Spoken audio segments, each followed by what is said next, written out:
La Chine a réitéré son opposition au déploiement de systèmes de missiles américains en Corée du Sud.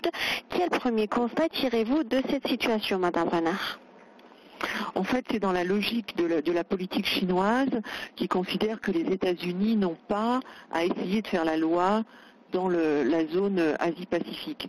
Il faut remarquer aussi que c'est la position de la Russie qui a considéré que les États-Unis n'avaient pas non plus à intervenir, à installer ce système THAAD là, qui a été prévu par les États-Unis, ce système de défense antimissile sur les territoires de Corée. Donc la Chine, par principe, est opposée à ce que les États-Unis jouent ce rôle de gendarme et puis fassent des alliances continuent les alliances avec la Corée du Sud, le Japon, etc., ce qui est une concurrence directe avec la Chine.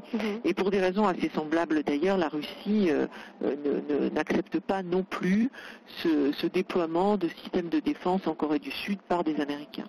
Oui, et selon un responsable militaire chinois, une guerre entre son pays et les États-Unis pendant le mandat de l'actuel locataire de la Maison-Blanche, Donald Trump, n'est pas seulement un slogan, mais c'est une hypothèse qui pourrait se concrétiser. Quelle est votre analyse?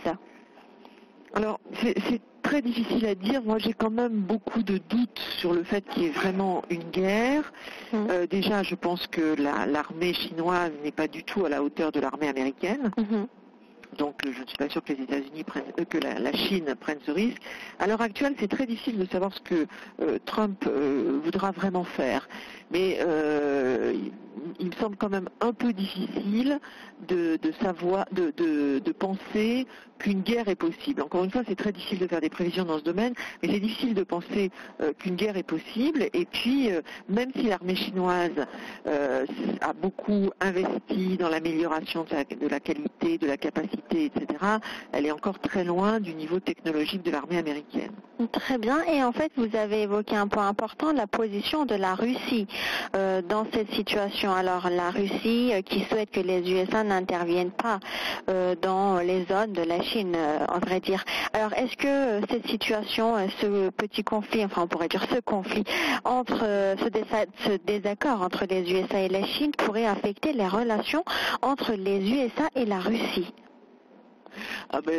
Très certainement, c'est un point de désaccord, il y en aura probablement d'autres d'ailleurs, mais c'est un point de désaccord, d'autant que, comme la Chine, la Russie peut prendre des mesures de rétorsion contre cette décision. On sait déjà que la Chine a commencé ou a prévu, menacé, je ne sais pas quel terme on peut employer, de prendre des mesures de rétorsion contre la Corée en boycottant certaines entreprises, en limitant les transports de touristes, par exemple, de Chine vers la Corée du Sud, etc. Et donc, il peut y avoir des mesures de rétorsion qui sont prises de la part de la Chine vis-à-vis de la Corée du Sud, de la part de la Russie vis-à-vis de la Corée du Sud. Et bien sûr, c'est un désaccord qui sera à mettre au débit des relations entre la Russie et les États-Unis.